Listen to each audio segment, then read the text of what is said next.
Welcome, curious minds, to the deep dive. Today, we're embarking on an exploration that really promises to challenge, well, almost everything you might think you know about one of the world's most, let's say, seemingly benign nations. Sometimes the pursuit of justice, at least as presented by its most fervent proponents, it demands not just, small tweaks, but a fundamental reimagining, pushing past comfortable assumptions into, frankly, truly radical territory. And that's exactly where our deep dive takes us today. We're delving into a sincere, incredibly detailed, and remarkably well-argued case for nothing less than the United States invading and then annexing Canada. Yes, you heard that correctly. I know at first blush it sounds absolutely, maybe even, unbelievably audacious. But our mission here, as always, isn't to endorse any particular viewpoint. Instead, you, our listener, have given us this really comprehensive body of source material from the architects of this very idea. And our task, really, is to meticulously unpack their extensive pitch, to pull out the most important nuggets of knowledge, and to truly try and understand the intricate logic behind such an extraordinary and, let's face it, provocative argument. Indeed. And the source material for this particular deep dive is, well, it's captivating, isn't it? It's lengthy, it's highly intelligent, and it comes from a place of deep conviction. They're presenting what the authors themselves actually call a woke invasion. What's really striking, I think, is how they approach it. They explicitly do not present this as, a mere act of aggression or some kind of geopolitical power grab. Not at all. Instead, their argument consistently frames this proposed action as a profound moral imperative, rooted deeply and quite unapologetically in principles of social justice. They seem to envision it as a necessary step to address what they see as Canada's systemic failings. And it's an argument that certainly demands a closer, maybe an unvarnished look, regardless of how you initially react to the premise itself. Absolutely. So prepare yourselves. You might have moments where you find yourself thinking, aha, as a complex piece of their logic clicks into place.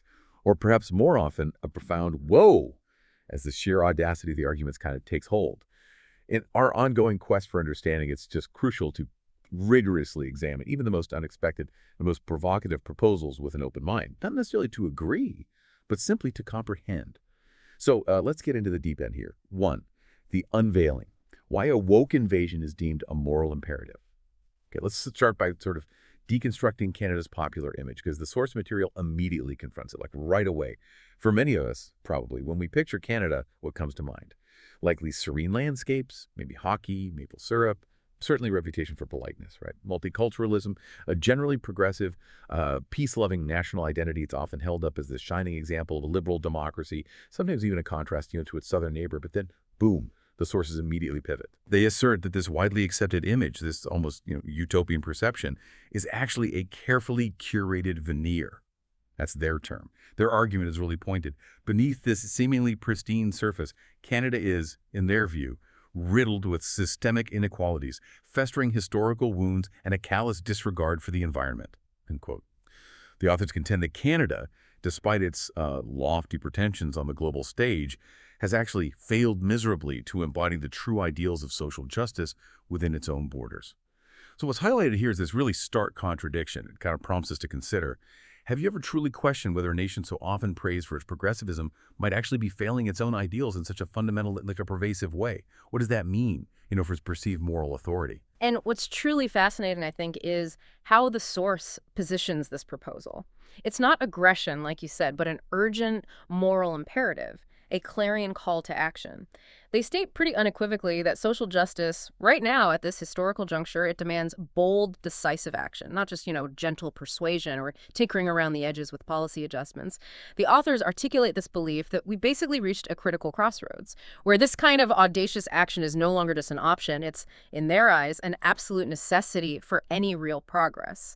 And the proposal explicitly frames itself as entirely consistent with what they call woke principles, seeing this woke invasion as a radical and righteous path. Now, it's probably important to clarify what the authors seem to mean by woke principles here, because that term itself, well, it can be highly contested, can it? Okay. In this context, the source defines woke not as, a pejorative, but as a deep commitment to actively combating systemic injustices, particularly those concerning race, class, environmental issues, and seeking a profound, often revolutionary reordering of society to achieve true equity.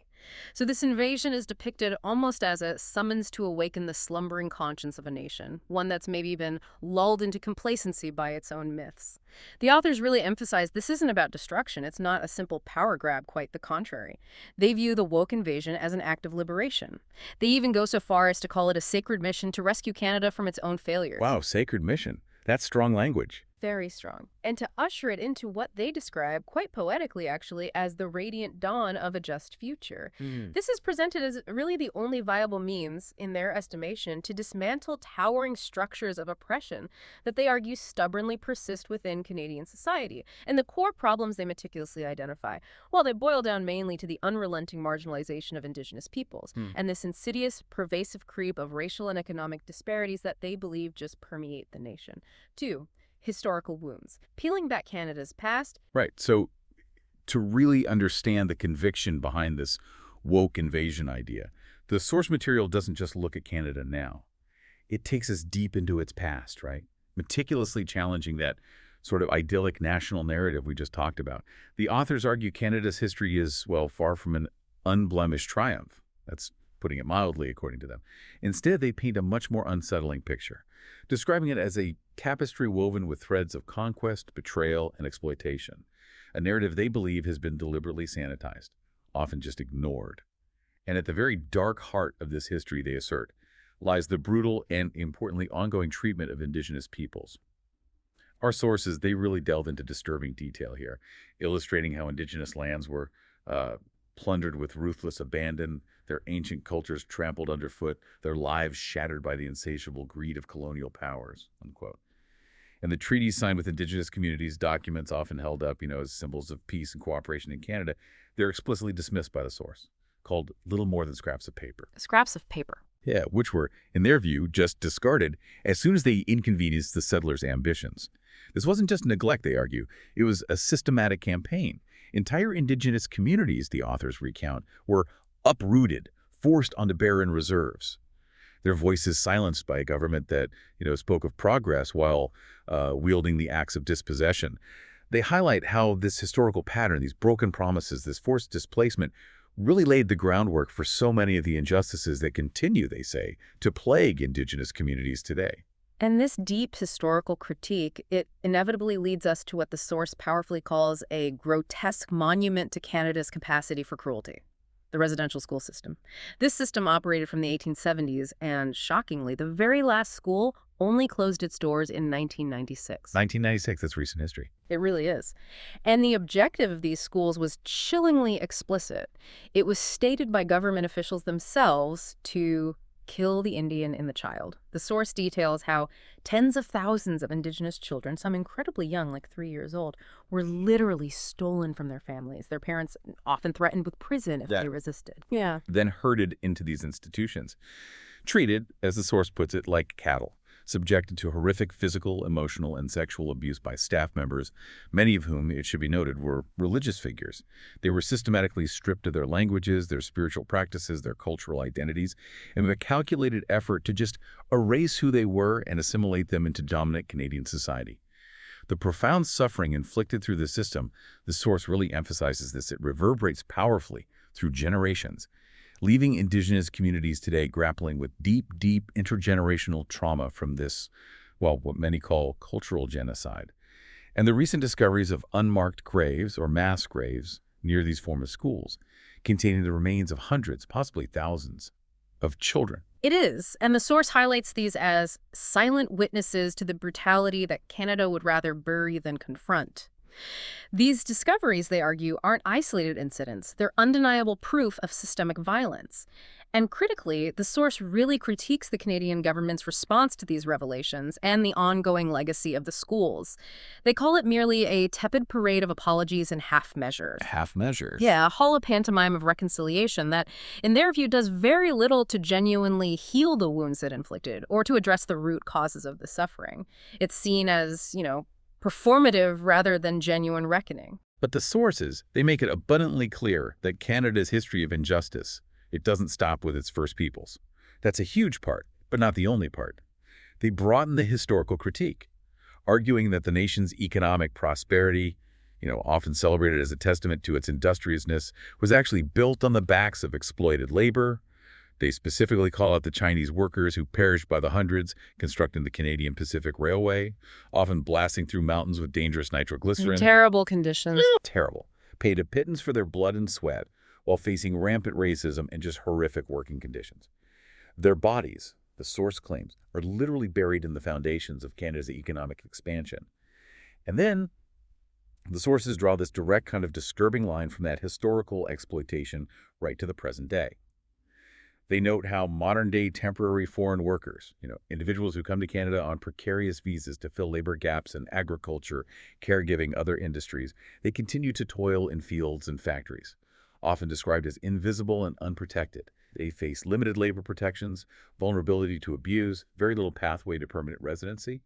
Their immense contributions often erased from the national story, their sacrifices largely unacknowledged. So the very idea of Canada as a land of opportunity for all, that narrative so deeply ingrained in its identity, is dismissed by the source as a convenient fiction. A fiction. Yeah, one that they argue glosses over the systemic exclusion of those deemed unworthy of his promises, actively perpetuating cycles of exploitation rather than breaking them. And this historical injustice, it isn't just, confined to the history books. The source argues it manifests in stark, undeniable contemporary inequalities. Inequalities that fester right beneath Canada's polished surface today. Our sources provide some chilling data points to really underscore this, presenting them not just as statistics, but as evidence of profound systemic failure. Indigenous peoples, for example, they continue to languish in poverty at rates 3 times higher than their non-Indigenous counterparts. 3 times higher. Yeah, and this isn't just about income. It's about inadequate housing, lack of access to clean water, limited opportunities.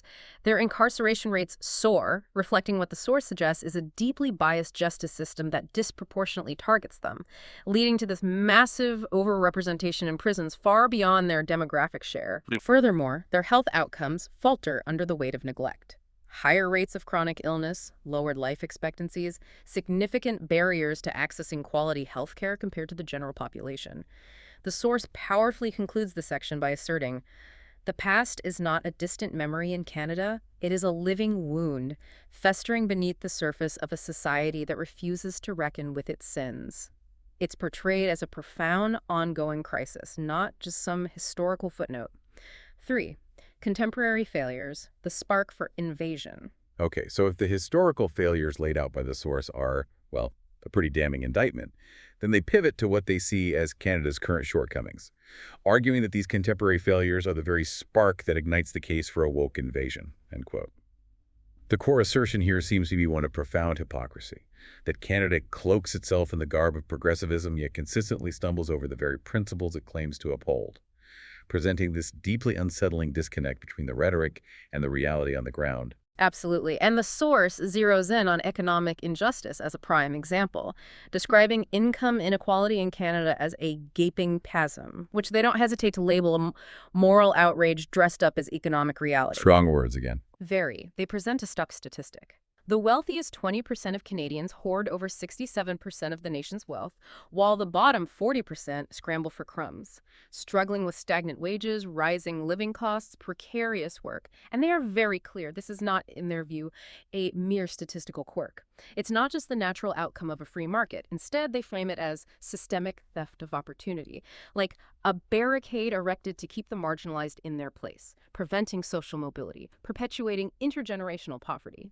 To illustrate this, they paint this vivid contrast. Children born into destitution in, say, Toronto's inner cities or the remote reaches of Nunavut, basically condemned to cycles of poverty, facing limited access to good education, health care, safe housing. And this is set against the backdrop of immense riches hoarded in the penthouses of Vancouver and the boardrooms of Calgary, where the privileged few benefit from policies that just entrench their wealth. This, they argue, is a society that, by its very structure, condemns certain individuals to failure, not because of any inherent lack of talent or effort on their part. And their critique certainly doesn't stop at economic disparity. The sources contend that racial discrimination, too, stains Canada's social fabric like a spreading ink blot, suggesting it's not just an isolated problem, but a pervasive issue embedded in institutions and everyday life. Yeah, they highlight some compelling statistics to support this claim, arguing these numbers reveal a deep-seated bias. Black Canadians, for instance, are incarcerated at rates 5 times higher than white Canadians. Their lives, the source claims, are entangled in a criminal justice system that punishes rather than protects, often leading to disproportionate stops, arrests, harsher sentences. 5 times higher is significant. It's huge. Furthermore, Asian Canadians, meanwhile, face a rising tide of hate crimes. Their safety and sense of belonging, the source argues, sacrificed on the altar of xenophobia stoked by ignorance and fear, especially amplified during times of crisis. These discriminatory practices are not, according to the source, just anomalies or unfortunate incidents. Instead, they're presented as symptoms of a deeper rot, a refusal to dismantle the prejudices that course through Canada's veins, a systematic failure, basically, to address ingrained biases that impact the lives of millions. And then there's the environment, an area where Canada often tries to project this image of pristine wilderness, responsible stewardship. Despite Canada's vast natural beauty, which it prides itself on, the forests, the lakes, the prairies, the sources point out a stark contradiction. Canada is one of the world's largest per capita emitters of greenhouse gases. Per capita, yeah, Yeah. that's key. Right. Their analysis argues that Canada's addiction to fossil fuels, despite its climate commitments, is epitomized by the Alberta tar sands, which are described in really strong, almost visceral terms as a scar upon the earth that chokes the air and poisons the water. It's a powerful image. It is. This massive industrial complex, they explain, consumes vast amounts of water, pollutes surrounding ecosystems, releases significant carbon emissions. And the most egregious part of this, the source claims, is that Indigenous communities who've been stewards of these lands for millennia, whose ancestral territories are often directly impacted by these operations, they bear the brunt of this devastation. Their traditional lands and waters fouled, their skies darkened by industrial plumes, while their pleas for justice are drowned out by the hum of oil rigs. It illustrates this profound environmental injustice. So these myriad and interconnected problems, the historical wounds, the economic gaps, racial discrimination, environmental devastation, they're not, according to the source, issues you can solve through, incremental tinkering or polite debate in Ottawa's hallowed halls. They argue the sheer scale and the systemic nature of these issues demand what the source calls a seismic shift, a complete and utter reimagining of Canada's very soul. Reimagining. Yeah. And crucially, the source asserts that the current political establishment, which they describe as being mired in cowardice and vested interests, is simply incapable of delivering this necessary fundamental change. They're too entrenched, too compromised, too beholden to the very systems of power and privilege that, in their view, need to be dismantled. The woke invasion, therefore, emerges not as some reckless fantasy, but as a clarion call to action, a necessary rupture to break the chains of oppression and forge a new Canada rooted in equity and sustainability. It's presented as a vision born of urgency, a recognition that half measures and platitudes have failed, and that only bold collective action can truly redeem this nation from its own hypocrisy. It's a conviction, really, that the current system is just beyond reform. 4. The vision unpacked. What the woke invasion entails. Okay, so having laid out such a compelling, and let's be honest, deeply critical case for why such a radical action is deemed necessary, the sources then shift gears. They start detailing exactly what this woke invasion would actually entail. And they're very specific in clarifying this is presented not as an act of aggression in the traditional military sense, but a sacred act of liberation, a revolution cloaked in the garb of justice. It's a complete redefinition of what an invasion could even mean.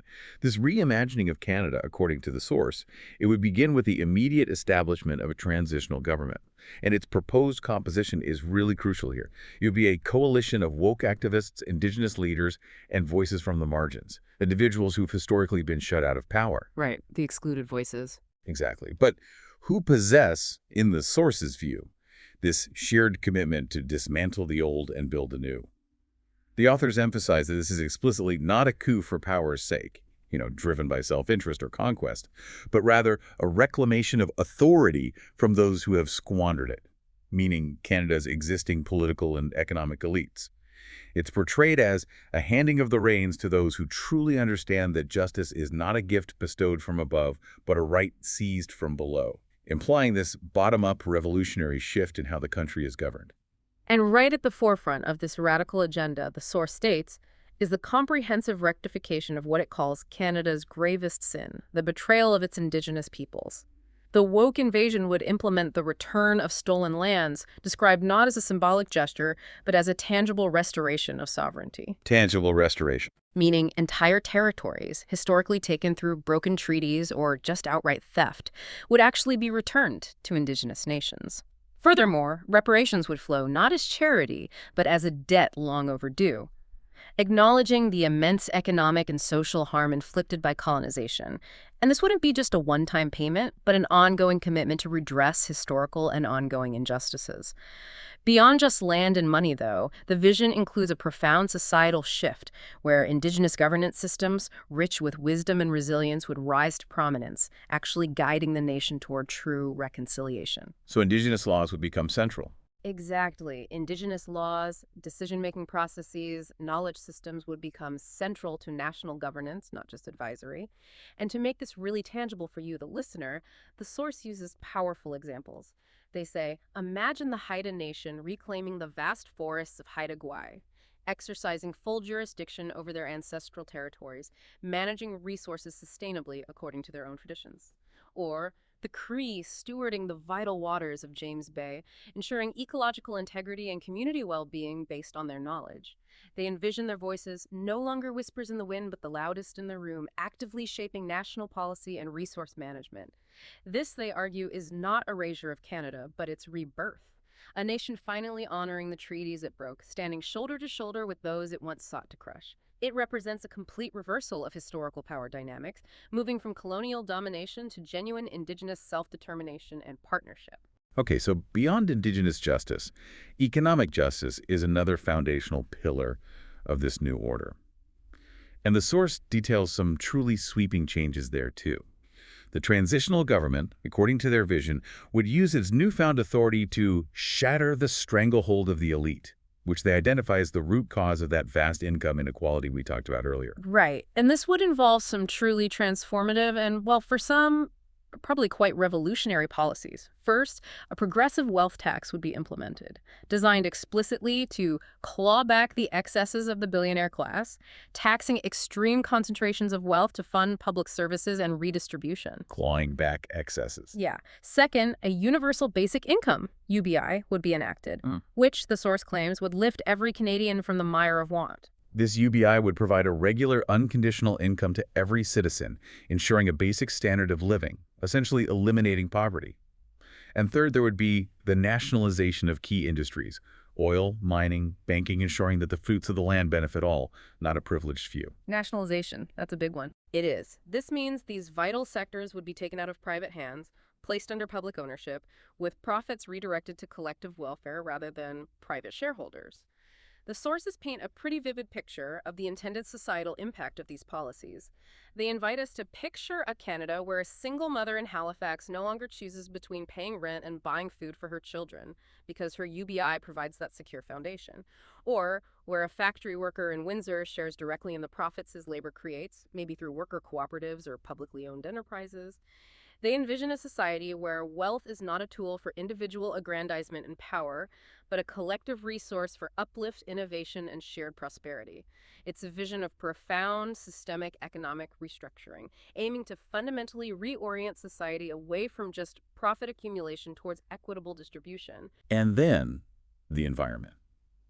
The sources propose an incredibly aggressive, transformative agenda here, one that contrasts sharply with Canada's current policies. They state that the woke invasion would unfurl a banner of sustainability that flutters proudly in the breeze of a cleaner tomorrow, indicating this complete ideological shift. Under this new regime, the sources explicitly state that the tar sands would be shuttered, their machinery silenced, just ending Canada's reliance on one of the world's most environmentally destructive energy projects. Full stop. Shuttered completely. Completely. This energy void would then be replaced by wind farms stretching across the prairies and solar panels glinting atop every roof, representing a rapid, comprehensive transition to renewable energy sources nationwide. And crucially, Indigenous knowledge, time-tested and earth-honoring, would shape policies that heal the land, not exploit it. This means traditional ecological wisdom, honed over millennia, would directly inform national environmental policy, ensuring that the rivers run clear and the forests stand tall for generations yet unborn. This is framed as not a retreat from modernity, but a bold leap toward a future where humanity and nature dance in harmony, not discord. A relationship built on reverence and sustainability, rather than just extraction and depletion. 5. The path ahead: resistance, justification, and rewards. Now, obviously, a proposal of this magnitude, one seeking to completely overhaul a nation's structure, Yeah. it's not going to be without its anticipated challenges, right? The sources themselves acknowledge that. They say, the path to this envisioned utopia is not without its thorns. End quote. They fully expect that entrenched powers, politicians grown fat on corporate donations, CEOs cloistered in glass towers, citizens clinging to the comfort of the familiar will resist with all their might, Of course they will. right? These powers, the sources predict, will decry the invasion as chaos, as madness, as a threat to the very Canada they know and benefit from. They'll employ every tool they have to maintain the status quo. But the sources staunchly counter this anticipated resistance. They do it by drawing on history's lessons, arguing that justice has never been won without struggle. They cite powerful, globally recognized examples to bolster their case. The American Revolution, they say, driven by a desire for self-determination, toppled a mighty king across an ocean. Similarly, the fall of apartheid shattered a brutal, seemingly invincible regime of racial segregation. And the suffragettes, facing immense opposition, broke the chains of exclusion, securing fundamental voting rights for women. And the key takeaway from these monumental struggles for the proponents of this woke invasion is that these profound changes came not through patience, not through polite petitions, but through defiance. Therefore, the woke invasion embraces this legacy, presenting itself not as a flight from conflict, but as a deliberate march toward it, armed not with guns and conventional weaponry, but with the unyielding resolve that justice demands sacrifice. It's a testament to the belief, really, that moral righteousness provides an unstoppable force. The vision then expands significantly. It outlines the sweeping rewards of this audacious endeavor, which, maybe surprisingly, they argue stretch far beyond Canada's borders, promising this global ripple effect. Yeah, for the world at large, the source claims, the woke invasion would stand as a beacon, a radiant signal that radical, systemic change is not a utopian dream, but a tangible destiny within reach.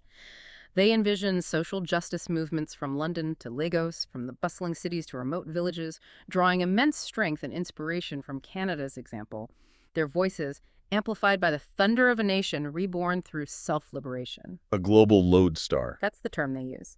Canada, under this woke banner, would ascend as a global lodestar, a living testament to what is possible when equity and sustainability reign supreme, showcasing a viable alternative to current global capitalist and social structures. Other nations, maybe mired in their own failures and seemingly insurmountable challenges, would look northward and see not just a country, but a blueprint for a world where justice is not an aspiration, but a lived reality, accessible to all. It's a vision of Canada becoming this moral vanguard for global transformation. And for Canadians themselves, the benefits are described as being as concrete as they are profound, promising a complete transformation of daily life. The sources envision a society where wealth no longer dictates worth, where skin color no longer determines fate, where the air is clean and the land is cherished once more. They offer specific, almost heartwarming examples of what this might look like for individual lives. Imagine a child in Winnipeg breathing freely, unburdened by chronic asthma born of urban pollution, simply because the air has been cleansed. Or a family in Montreal thriving, not just surviving, on a wage that genuinely honors their labor, allowing them dignity and opportunity, and a community in Iqaluit flourishing, its ancient traditions not merely tolerated, but celebrated and actively supported, ensuring cultural continuity. The greatest gift for Canadians, they say, would be nothing less than empowerment, the shattering of the lie that change is impossible, that the systems of power are immutable and unchangeable. The woke invasion, they deeply believe, would prove that when the disenfranchised rise as one, when the silenced finally find their collective song, no fortress of privilege, no entrenched power structure can stand against them. Naturally, the proponents of this woke invasion, they anticipate significant skepticism. And they actively address the most common counter-arguments in their detailed pitch. First, they tackle that deeply ingrained notion of national sovereignty. Skeptics, they acknowledge, will undoubtedly brandish the shield of national sovereignty, proclaiming Canada's right to govern itself is sacrosanct. Right, the standard argument. Exactly. That any invasion, no matter how noble its stated intent, violates the sacred tenets of international law and national self-determination. To this, the source offers a direct, unequivocal rebuttal. Sovereignty is not a license for oppression. Okay. They argue forcefully that when a government betrays its people, when it actively entrenches injustice and systemic inequality under the guise of order and stability, it fundamentally forfeits its claim to legitimacy. It becomes, in their eyes, a tyranny that needs to be overthrown. The woke invasion, in their view, does not assault the Canadian spirit, it liberates it, tearing down the walls that confine its potential, not its intrinsic essence. They frame it, quite paradoxically perhaps, as not a theft of nationhood, but a restoration of its truest, most just form.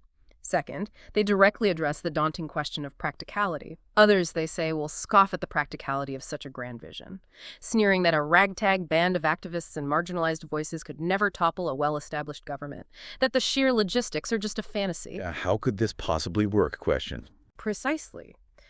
But the source insists that such skeptics forget the fundamental lessons of history, where the seemingly powerless have time and again felled the mighty and the entrenched.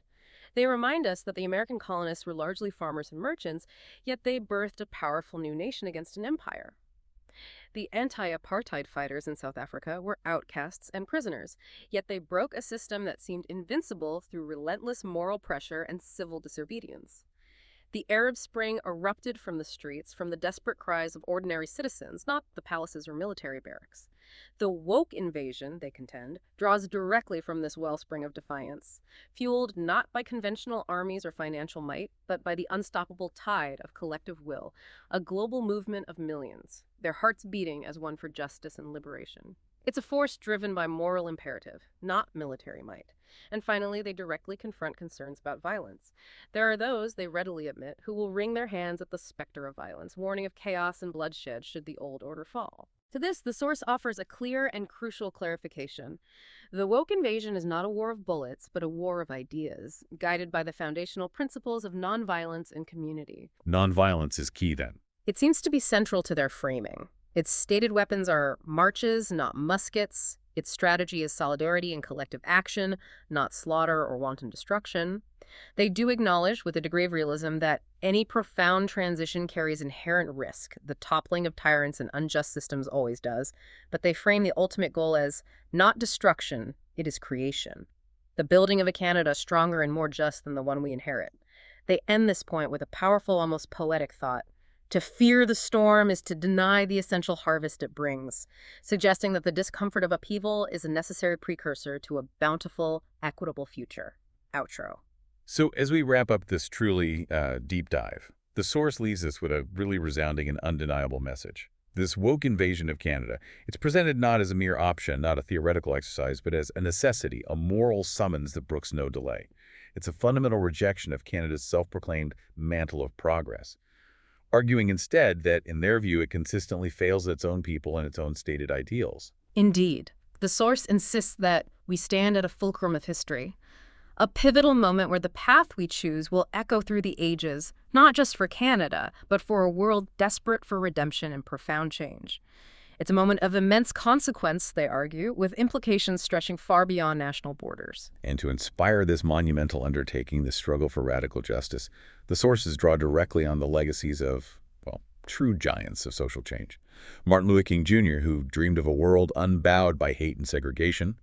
Nelson Mandela, who walked from decades in a prison cell to a presidency on the sheer strength of justice and unwavering resolve. And Greta Thunberg, who stares down a warming world with the ferocious honesty and urgency of youth. Their spirits, the sources claim, march beside us, urging us onward, reminding us that transformation is always possible, even against overwhelming odds. And the final, maybe thunderous assertion from the source is this, a statement that really encapsulates their entire argument. Justice is not a gift benevolently bestowed by the powerful. It is a prize wrested from the hands of the indifferent and the unjust. It is not a whisper to be ignored, but a roar that demands attention. Not a polite plea, but an unyielding demand. The woke invasion of Canada, as they envision it, is that demand made manifest, a thunderclap that shatters the silence of centuries of injustice. It's a powerful, definitely unsettling, and ultimately profoundly provocative idea that truly forces us to consider the limits of incremental change, and maybe the true cost of societal inertia. What does it truly mean for demand for justice to become so radical, so absolute, and so convinced of its own moral imperative? That's certainly something to ponder long after our deep dive ends.